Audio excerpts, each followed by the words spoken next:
후지 H2S입니다. 크롭바디에 300을 태워? 일단은 제가 제일 이거 가지고 촬영을 할 일이 좀 있는데 일단은 겉모습 먼저 좀 확인해 보시죠.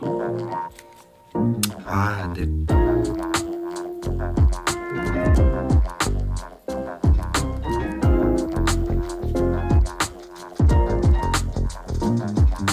보통 후지 XH 라인 같은 경우에는 영상 전용 바디라고 생각하시는 분들 많은데 이번에 나온 H2S 같은 경우에는 영상도 영상인데 사진도 좀 기가 막힌다고 하더라고요. 얘가 프레스 바디라고 해가지고 이제 동물이나 스포츠 경기 같은 경우에는 찰나의 순간을 찍어야 되잖아요. 그럴 때 그냥 연사로 그냥 드르르 이렇게 갈겨버리는 건데 저는 사진 같은 경우에는 제가 뭐 리뷰할 수 있는 부분은 아니어서 사진은 다른 분들 리뷰를 찾아보시고 저는 영상 위주로 좀 살펴보겠습니다. 일단 첫 번째로 위쪽에 있는 다이얼이 좀 많이 바뀌었어요.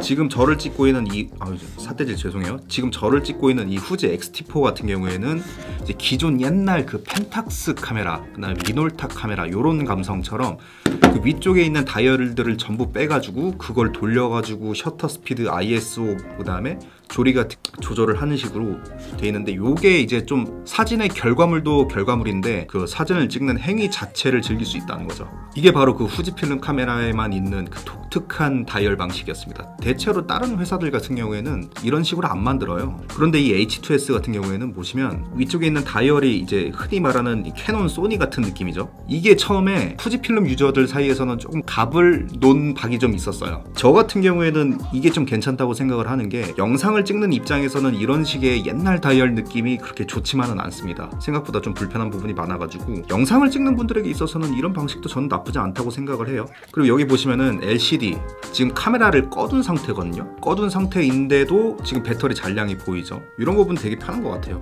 근데 진짜 AF 진짜 못 잡네. 그리고 위쪽에가 보면은 이게 알루미늄 합금박인가?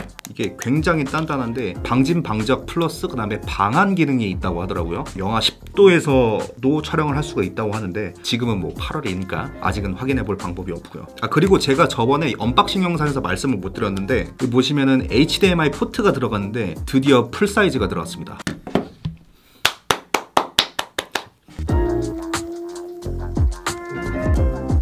영상 찍으시는 분들 같은 경우에는 카메라가 새로 나왔다라고 한다면 이게 풀사이즈인지 일단 확인하시는 분들이 많아요. 이제 보통 닌자5라고 하는 외장 모니터를 많이 달아서 사용을 하는데 근데 풀사이즈로 빵빵하게 넣어줬다. 이거는 영상 찍으라고 만든 거야. 이게 미친 사진기인 것도 맞고 프레스 바디인 것도 맞는데 영상용으로 생각을 해도 타사 카메라에 비해 절대 그렇게 꿀리는 편이 아니다. 그리고 반대쪽으로 보시면은 이거는 전에도 말씀을 드렸는데 CF 익스프레스 카드, 얘가 프로레스 코덱이라는 걸 지원을 하는데 프로레스는 CF 익스프레스에서만 된다고 하더라고요. 수명 같은 경우는 사실 이렇게 봤을 때는 크게 차이가 없는 것 같은데 제가 일단 먼저 말씀드리고 싶은 게 요 조이스틱 보이세요?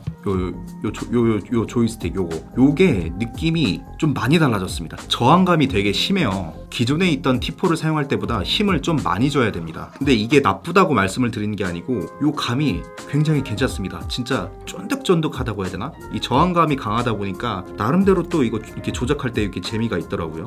나쁘지 않습니다. 그리고 마지막 LCD가 T4에 비해서 느낌이 좀 많이 다릅니다. 이게 화면상으로는 잘 안 보일 수도 있는데 이게 제가 T4하고 한번 확인을 해보니까 정말 뚜렷한 차이가 있어요. 확인을 좀 해봐야 될 것 같긴 한데 기존에 있던 T4보다 좀 더 밝게 보이고 중요한 거는 채도가 높게 보여요. 한번 보여드릴게요. 이거는 나쁘다라고는 설명을 드리기는 어렵지만 적응이 좀 필요하다? 저는 그렇게 생각이 좀 들더라고요.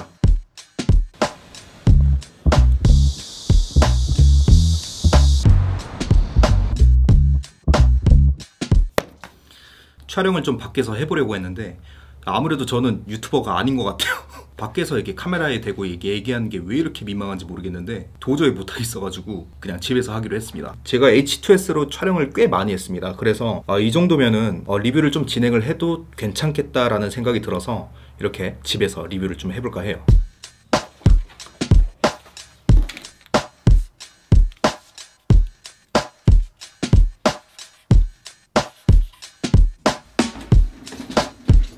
첫 번째로 말씀드릴 거는 이제 화질인데 화질은 뭐 볼 것도 없습니다. 후지필름 카메라의 화질은 굉장히 좋아요. 솔직히 얘기해서 화질이라는 단어 안에는 여러 가지 요소들이 숨어 있거든요. 그래서 솔직히 카메라 리뷰를 할 때 화질이 어떻다라고 얘기하기는 굉장히 좀 애매한 부분이 있습니다. 그런데도 제가 여러 가지 요소들을 다 퉁쳐가지고 화질이라고 얘기를 한 이유는 뭐냐면 대부분의 요소에서 저는 만족을 했기 때문이에요. 보통 후지 카메라의 강점이 뭐야? 라고 얘기를 하면 보통 얘기하는 게 필름 시뮬레이션이거든요. 사실 그 필름 시뮬레이션이라는 것 때문에 묻힌 장점이 있어요. 일단은 선예도가 굉장히 좋습니다. 여러분들이 생각하는 것보다. 지금 여러분들이 보고 계신 게 6.2K 영상인데, 아니 요즘 8K까지 나오는 세상에 6.2K는 조금 애매하지 않아? 4K 시퀀스에 올리면 2배 확대가 안 되잖아 라고 물어보실 수 있는데, 그거는 스펙 상으로만 그런 거예요. 비록 H2S가 8K가 안 되는 카메라지만 실제로 사용을 해보면 4K 시퀀스에 올려서 2배까지 확대를 해도 화질 저하가 거의 없습니다. 그 정도로 후지 카메라는 선예도가 굉장히 좋아요. 그리고 거기에 추가적으로 노이즈 억제력, 그 다음에 고정 관용도 뭐 이런 부분에서도 저는 대부분 굉장히 만족스러웠어요.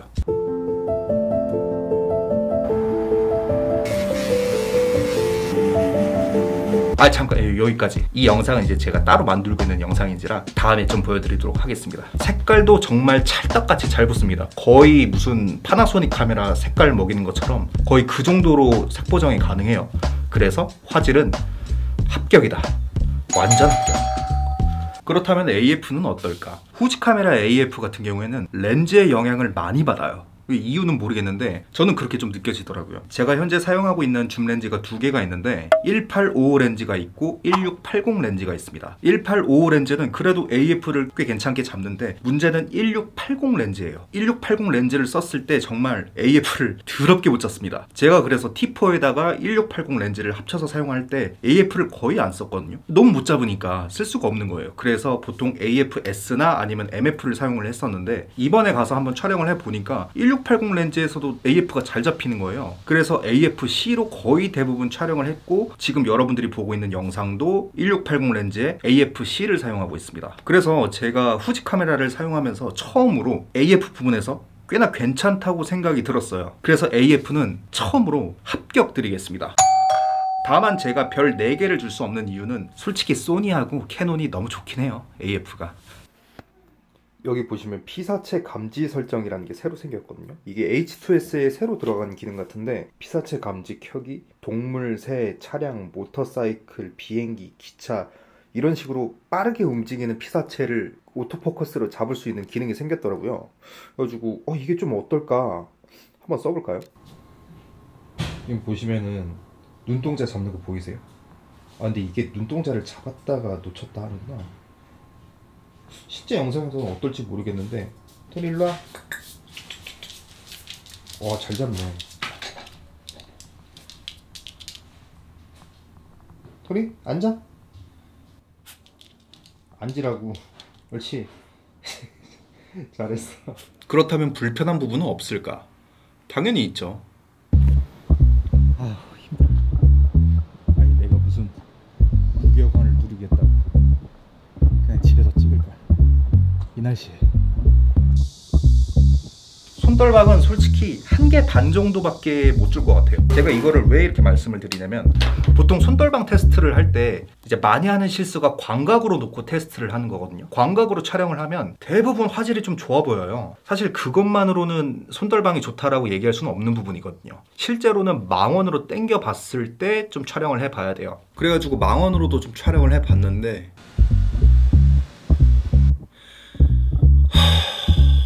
너무 이상한 거예요. 그러니까 손떨림을 잘 잡냐 못 잡냐의 문제가 아니고요. 굉장히 부자연스러운 부분이 많습니다. 특히나 그 덜커덩거리는 그 느낌. 사실 그게 XT4에서도 좀 되게 말이 많았거든요. 그래서 그 특유의 덜컹거림은 여전히 매우 거슬린다. 진짜 안 좋습니다. 네.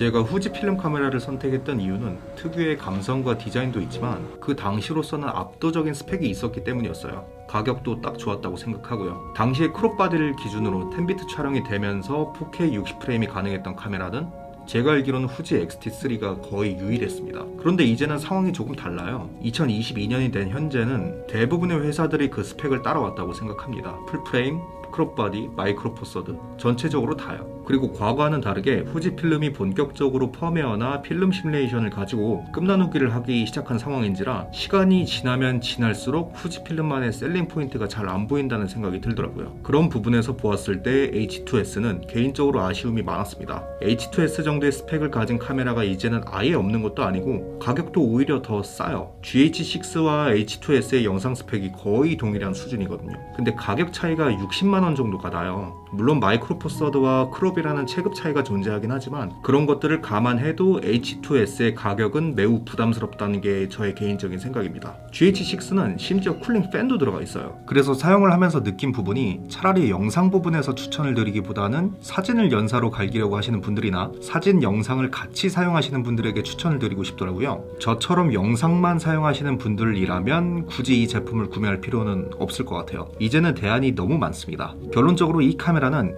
영상용 카메라로서 추천드리기가 어려웠습니다. 아무튼 오늘 영상은 여기까지고요.